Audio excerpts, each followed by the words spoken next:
আমরা এখানে নাই কেউ, আমরা ম্যাচে গেছি, ম্যাচ থেকে আসি শুনি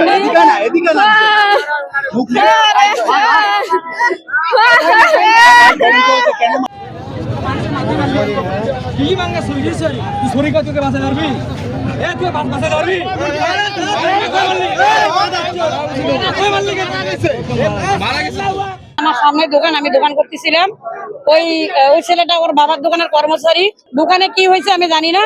ওই ছেলেটা দোকান থেকে বের হয়ে এখানে আসতে আসতে ওই মনু পিছন থেকে আসে হাতুর দিয়ে 4টা বাড়ি মাথা বরাবর। বাড়ার সঙ্গে এখানে পড়ে গেছে, আর আমি দৌড়িয়েছি, ধরিও তারপর আটকাইছি। তারপর থানায় ফোন দিলাম, থানার লোক আছে, তো এই ছেলেকে নিয়ে গেলাম।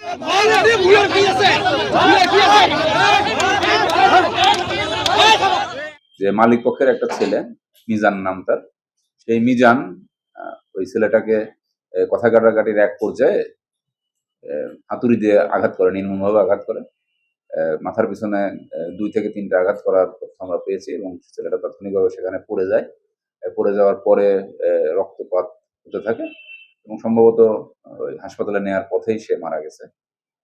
আর তাৎক্ষণিকভাবে ওখানে আমাদের একটা ডিবি টিম ছিল, অন্য কাজে তারা ছিল, তারা তাৎক্ষণিকভাবে ওখানে উপস্থিত হয় এবং জনগণের সহায়তায় এই আসামিটাকে আমরা তাৎক্ষণিকভাবে অ্যারেস্ট করেছি এবং সে এখন আমাদের হেফাজতে আছে এবং আমাদের কাছে এসে সে অকপটে আজকের এই ঘটনা তার কৃতকর্মের কথা স্বীকার করেছে। প্রাথমিক জিজ্ঞাসাবাদে সে যে কারণটা বলেছে সেটা হচ্ছে যে তারা যেহেতু একটা হোটেল, সে বাসন কোসন পরিষ্কার করে যেখানে রাখে, তা সেখানে সে হচ্ছে এই পুলি ফেলে বা ময়লা ফেলে, এটা নিয়ে নাকি তাদের মধ্যে যে মনোমালিন্য বা কথা কাটাকাটির সৃষ্টি হয়েছিল, এটা নিয়ে একটা পর্যায়ে সে রাগান্বিত হয়ে পুলিশ আসতেছে তো, আসতেছে আসতেছে